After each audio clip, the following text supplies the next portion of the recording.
त्रिया चरित्र एक ऐसा रहस्य जिसे समझना नामुमकिन सा है। यह कहानी सिर्फ रोमांच, चालाकी, धोखा और गहन बुद्धिमानी की मिसाल है, जहां प्यार और विश्वास के बीच जाल बिछा है और जहां हर चाल को भांपने के लिए केवल तेज दिमाग और साहस ही काम आता है। आज हम आपको दिखाएंगे कि कैसे एक युवराज, 3 रानियां और एक पनिहारी और एक तांत्रिक के बीच त्रिया चरित्र के गूढ़ रहस्यों का पर्दाफाश करता है। आपका दोस्त प्रिंस टाटावत ज्ञान। अब करते हैं त्रिया चरित्र की बात।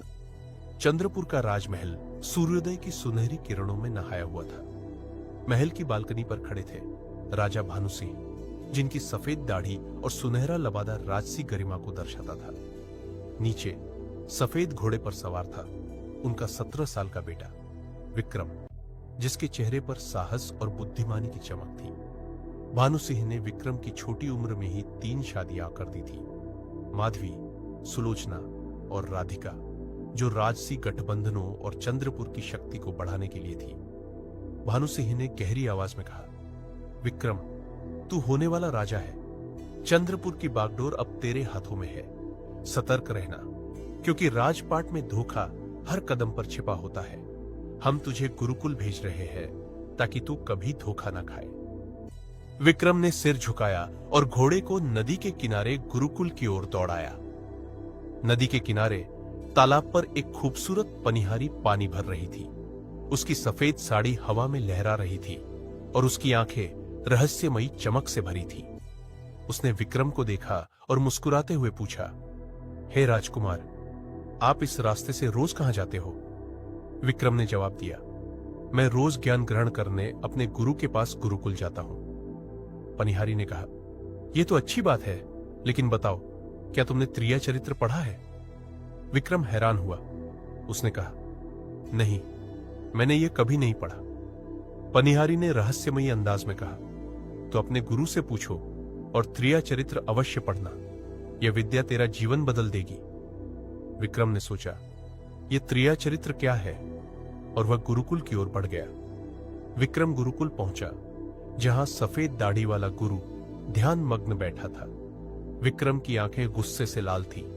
उसने प्रणाम किया और क्रोध में बोला, गुरुदेव, आपने मुझे त्रिया चरित्र क्यों नहीं पढ़ाया? यह बात आपने मुझसे क्यों छुपाई? गुरु ने शांत स्वर में पूछा, बेटा, क्या हुआ? आज तू क्रोध में दिख रहा है। विक्रम ने जवाब दिया, एक पनिहारी ने मुझसे त्रिया चरित्र पढ़ने को कहा और आपने मुझे यह विद्या कभी नहीं सिखाई। गुरु ने गंभीर स्वर में कहा, विक्रम, त्रिया चरित्र पढ़ना खतरे से खाली नहीं। यह विश्वासघात की सच्चाई दिखाएगी, लेकिन इसमें तेरी जान भी जा सकती है। विक्रम नहीं माना। उसने कहा, गुरुदेव, मैं चंद्रपुर का होने वाला राजा हूं, मुझे यह विद्या चाहिए। गुरु ने एक चमकती शीशी दी जिसमें जादुई जल था, वर्षों की तपस्या का फल। इसे माथे पर लगाओ। गुरु ने कहा, यह तुझे सच्चाई दिखाएगा, लेकिन सावधान रहना। विक्रम ने त्रिया चरित्र की पढ़ाई शुरू की। दिन रात मेहनत करते हुए 1 साल बीत गया। गुरु ने कहा, बेटा, तेरी पढ़ाई पूरी हो चुकी है, अब तू अपने राज्य लौट सकता है। विक्रम ने गुरु को प्रणाम किया और जंगल के रास्ते पूर्व दिशा की ओर चल पड़ा, जादुई जल की शीशी साथ लिए। जंगल में रात हो चुकी थी। विक्रम ने एक प्राचीन पीपल के पेड़ के नीचे रुकने का फैसला किया। उसने जादुई जल माथे पर लगाया। तभी उसने देखा, वही पनिहारी एक थाली में खाना लेकर जंगल की ओर जा रही थी। विक्रम ने सोचा, आधी रात को यह खाना लेकर कहां जा रही है? वह छिपकर उसके पीछे चला। पनिहारी एक कुटिया में पहुंची, जहां एक तांत्रिक रहता था। उसकी लंबी काली दाढ़ी और डरावनी हंसी ने विक्रम को सतर्क कर दिया। तांत्रिक के पास एक शापित थैली थी जो काला आभा छोड़ रही थी। तांत्रिक ने गुस्से में पूछा, पनिहारी, आ जाने में इतनी देर कैसे लग गई? पनिहारी ने हाथ जोड़कर कहा, महात्मा जी, मेरी शादी को कई साल बीत गए। मेरा पति मुझे लेने आया है और कल मुझे ले जाएगा। तांत्रिक ने तंज कसा, कई साल बाद भी तू अपने पति के साथ जाना चाहती है, फिर मेरे पास क्यों आई? पनिहारी ने भावुक होकर कहा, महात्मा, आपकी शक्ति के बिना मेरा जीवन अधूरा है। मैं आपके बिना नहीं जी सकती। तांत्रिक ने अपनी डरावनी हंसी के साथ एक बड़ा चाकू निकाला और कहा, तो सुन, अपने पति की गर्दन काटकर यहां लाओ, वह हमारे बीच की आखिरी रुकावट है। फिर मैं तुझसे विवाह करूंगा और तुझे अपनी रानी बनाऊंगा। पनिहारी तांत्रिक के जादुई प्रभाव में चाकू लेकर तैयार हो गई। पनिहारी ने चाकू लिया और अपने घर दौड़ी। उसका पति, एक भोला गांव वाला, लकड़ी के पलंग पर सो रहा था। तांत्रिक के जादू के प्रभाव में पनिहारी की आंखें चमक रही थीं। उसने चाकू से अपने पति की गर्दन काट दी। खून से सना कपड़ा और सबूत लेकर वह तांत्रिक की कुटिया लौटी। विक्रम, जो छिपकर सब देख रहा था, स्तब्ध था।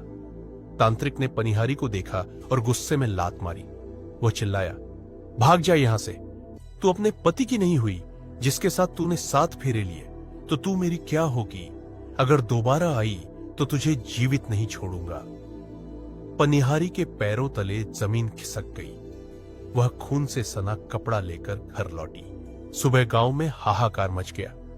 पनिहारी अपने पति की लाश के पास चिल्लाने लगी, किसी ने मेरे पति की हत्या कर दी। गांव वाले लाश को दाह संस्कार के लिए ले गए।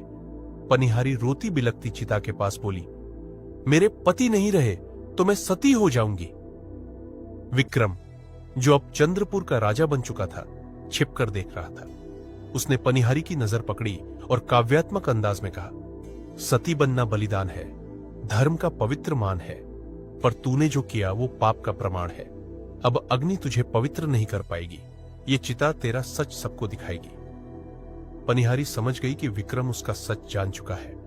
उसने रहस्यमयी आवाज में जवाब दिया, राजा साहब, आप गलत सोच रहे हैं, लेकिन जाते जाते 2 बातें बताती हूं। कहीं भी बैठना, सोच समझकर बैठना, और जो कुछ भी खाना, सोच समझकर खाना। फिर वह चिता की ओर बढ़ी और आग की लपटों ने उसे निगल लिया। विक्रम को शक था कि यह सती होना सिर्फ नाटक था। विक्रम महल लौटा और जादुई जल का उपयोग कर अपनी 3 रानियों माधवी, सुलोचना और राधिका पर नजर रखी, जिनसे उसकी शादी भानु सिंह ने छोटी उम्र में कर दी थी। पनिहारी की चेतावनी, कहीं भी बैठना, सोच समझकर बैठना, और जो कुछ भी खाना, सोच समझकर खाना, उसके दिमाग में गूंज रही थी। एक रात वह छिपकर उनके पीछे गया। तीनों उसी तांत्रिक की कुटिया में थी। थालियों में खाना ली। माधवी की कपटी मुस्कान, सुलोचना की आक्रामक आवाज और राधिका का डर भरा चेहरा दिखा। तांत्रिक ने राधिका को एक चमकता तावीज दिया और कहा, इसे विक्रम के गले में डालो। विक्रम ने थाली की ओर देखा। खाने में हल्का हरा रंग था, जैसे जहर मिलाया गया हो। उसका दिल जोर से धड़का।